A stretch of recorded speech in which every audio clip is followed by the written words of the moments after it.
Hello, അസ്സലാമലൈക്കും. ഇന്ന് എൻ്റെ ഡിന്നർ എന്താണെന്ന് നോക്കാം.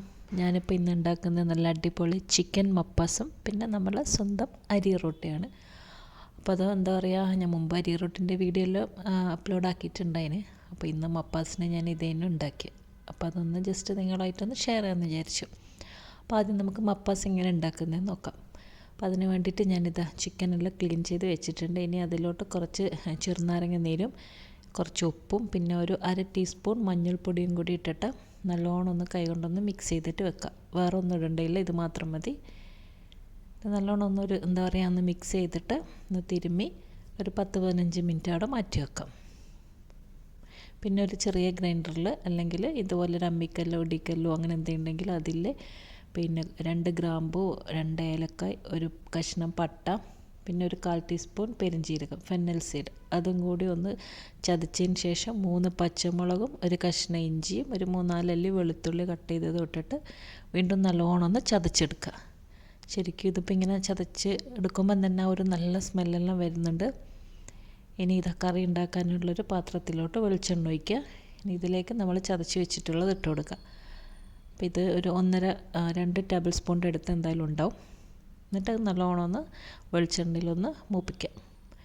അതെല്ലാം ഒന്ന് വാടി വന്ന് കഴിഞ്ഞാൽ ഇതിലേക്ക് 2 മീഡിയം സൈസ് ഉള്ളി കട്ട് ചെയ്തത് ഇട്ട് കൊടുക്കുക. എന്നിട്ട് ഉള്ളിയിൽ കുറച്ച് ഉപ്പും കൂടി ഇട്ടിട്ട് പിന്നെ ഒന്ന് വഴറ്റി കൊടുക്കുക, ഉള്ളിയിലൊന്ന് സോഫ്റ്റായിട്ട് വരുന്നവരെ.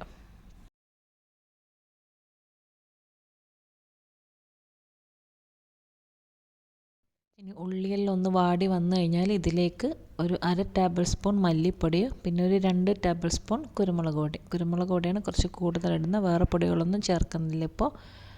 അതും കൂടി ഇട്ടിട്ട് അതിൻ്റെ ഒരു പച്ചമണം മാറുന്ന വരെ വഴറ്റുക. പിന്നെ പച്ചമണമെല്ലാം മാറി എണ്ണ തെളിഞ്ഞ് വന്നു കഴിഞ്ഞാൽ നമുക്കൊരു മീഡിയം സൈസ് തക്കാളിയും കൂടി ഇട്ടിട്ട് നമുക്കിതൊന്ന് അടച്ചു വെക്കാം, തക്കാളി ഒന്ന് കുക്കാകുന്ന വരെ.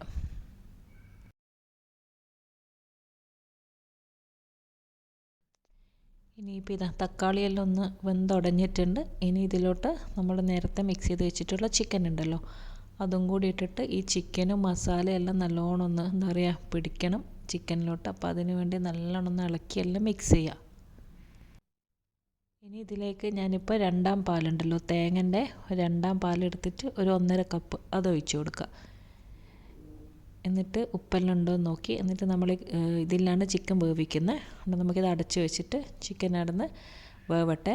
ഇപ്പോൾ ഞാൻ കുറച്ച് പൊട്ടാറ്റോ ഒന്ന് എയർ ഫ്രയറിൽ ഫ്രൈ ആക്കി എടുത്തിട്ടുണ്ട്. നിങ്ങൾക്കിത് വേണമെങ്കിൽ ചിക്കൻ ഇടുന്ന സമയത്ത് തന്നെ ഇടാം. അപ്പോൾ എനിക്കത് മറന്നുപോയി. അല്ലെങ്കിൽ നിങ്ങൾക്ക് പിന്നെ അതൊരു ഓയിലിൽ ഫ്രൈ ആക്കിയിട്ട് ഇടാം. ഇനി ആ പൊട്ടാറ്റോയും കൂടി ഇട്ടതിന് ശേഷം 1ാം പാലുണ്ടല്ലോ തേങ്ങൻ്റെ അത് ഒഴിച്ച് കൊടുക്കാം. അപ്പം പൊട്ടാറ്റോ ആദ്യം തന്നെ ചിക്കൻ്റെ കൂടെ ഇട്ടാലും മതി. ഞാനിപ്പോൾ പെട്ടെന്ന് റെഡിയാൻ വേണ്ടിയിട്ട് എയർ ഫ്രയർ യൂസാക്കിയ. എന്നിട്ട് 1ാം പാൽ ഒഴിച്ചതിന് ശേഷം പിന്നെ കൂടുതൽ തിളക്കണ്ട, ജസ്റ്റ് ഒന്ന് തിള വരുമ്പോൾ ഓഫാക്കണം. ഇനി ഇതിലേക്ക് കുറച്ച് ഗരം മസാലയും ഒരു 2 പച്ചമുളകും കട്ട് ചെയ്തതും കൂടി ഇട്ട് കൊടുക്കുക. എന്നിട്ട് ഉപ്പെല്ലാം ഉണ്ടോ നോക്കി ഒരു തിള വരാൻ നേരത്ത് നമ്മൾ ഫ്ലെയിം ഓഫ് ചെയ്യും. അപ്പോൾ ഇത് തിളച്ച് വരുന്നുണ്ട്, നമുക്ക് ഗ്യാസ് ഓഫാക്കാം. അപ്പോൾ നമ്മൾ അടിപൊളി ചിക്കൻ മപ്പാസ് ഇവിടെ റെഡി ആയിട്ടുണ്ട്. ഇനി ഇതിലേക്ക് കുറച്ച് കാച്ചി ഒഴിക്കാനുണ്ട്. ഒരു പാനിലോട്ട് കുറച്ച് വെളിച്ചെണ്ണ ഒഴിച്ചിട്ട് പിന്നെ ഇത്തിരി കറിവേപ്പിലയും 3 ചുവന്നുള്ളിയും ഒരു 3-4 വറ്റൽ മുളകും കൂടി ഇതിലൊന്ന് മുപ്പിച്ച് നമ്മളെ കറിയിലേക്ക് ഒഴിച്ച് കൊടുക്കാം. ഇത് ശരിക്കും നല്ല അടിപൊളി കറിയാണ്. നെയ്ച്ചോറിനും അരി റൊട്ടിക്കെല്ലാം കുറച്ച് ഗ്രേവിയുള്ള കറി ആയതുകൊണ്ട് ഇതിനെല്ലാം നല്ല അടിപൊളിയായിരിക്കും. കറി ഇവിടെ റെഡി ആയിട്ടുണ്ട്, നമുക്കിതിനെ അടച്ചു വെക്കാം. ഇനിയിപ്പോൾ ഇത് അരി റൊട്ടിൻ്റെ പിന്നെ അരിയെല്ലാം ഞാൻ നേരത്തെ അരച്ച് വെച്ചിട്ടുണ്ടായിന്. അതിൻ്റെ റെസിപ്പിയെല്ലാം ഞാൻ മുമ്പ് ചെയ്തിട്ടുണ്ടായിന്. പൊന്നേരി എന്താ പറയുക നല്ല തിളച്ച വെള്ളത്തിൽ സോക്ക് ചെയ്തിട്ട് അരച്ചിട്ട് അതിൽ കുറച്ച് അമ്മീസ് അരിപ്പൊടിയും കൂട്ടിയിട്ട് ഞാൻ അരി റൊട്ടി ഉണ്ടാക്കൽ. വെറും പൊടിയായിട്ട് മാത്രമേ ഞാൻ യൂസ് ആക്കലില്ല. അപ്പോൾ ഇങ്ങനെ ഉണ്ടാക്കുമ്പോൾ എനിക്ക് നല്ല ടേസ്റ്റ് തോന്നാറ്. ഇനി അത് പിന്നെ ഷേപ്പും ഇതൊക്കെ പിന്നെ നിങ്ങളെ ഇഷ്ടത്തിന്. ചില ആൾക്കാർ നല്ല നേരിയതായിട്ട് ചെറുതായിരിക്കും, ചിലർ നല്ല ചെറുതും നല്ല തടി ഉണ്ടാവും. ചില സ്ഥലത്തൊക്കെ നല്ല തടിയും നല്ല വണ്ണത്തിലായിരിക്കും. ഒന്നെല്ലാം തിന്നാൽ മതി, അതന്നെ വയറ് ഫുള്ളാവും. അമ്മാതിരി തടിയുള്ള അരി റൊട്ടി ഉണ്ടാക്കും. അപ്പം ഞാനിങ്ങനത്തെ ചെറിയ കുറച്ച് നേരിയ ടൈപ്പാണ്. ഇപ്പോൾ ഇത് ഒരുമിച്ചിട്ട് ഇങ്ങനെ പരത്തി വെച്ച് കഴിഞ്ഞാൽ നമുക്കൊരു വലിയ ഓട് വെച്ച് അതിൽ ഒറ്റയടിക്ക് തന്നെ നമുക്ക് ഒറ്റ ട്രിപ്പിൽ കുറേ ചുട്ടെടുക്കാൻ പറ്റും. അപ്പം ഞാനിതെല്ലാം പരത്തി വെച്ചിട്ടുണ്ട്, നമുക്കിനി ഇത് ചുട്ടെടുക്കാം.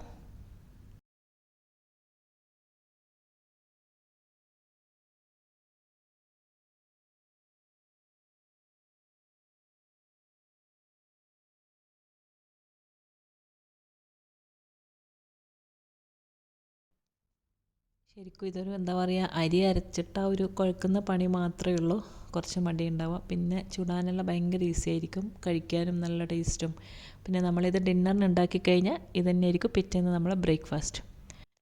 ഇത് കണ്ടോ, പ്രസ് ചെയ്ത് കൊടുക്കുമ്പോൾ നല്ലോണം ഇങ്ങനെ പൊങ്ങി വരും, നല്ല സോഫ്റ്റ് ആയിരിക്കും.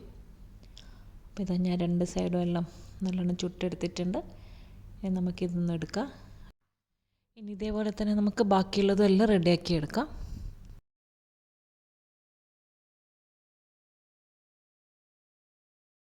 അപ്പോൾ നമ്മൾ അടിപൊളി അരി റൊട്ടിയും എന്താ പറയുക മപ്പാസെല്ലാം റെഡി ആയിട്ടുണ്ട്. ഇനി നമുക്കിതിൽ വേണമെങ്കിൽ നല്ല കട്ടിയുള്ള തേങ്ങാപ്പാൽ ഒഴിച്ചിട്ട് കുറച്ചുകൂടി നല്ല സോഫ്റ്റ് ആയിരിക്കും.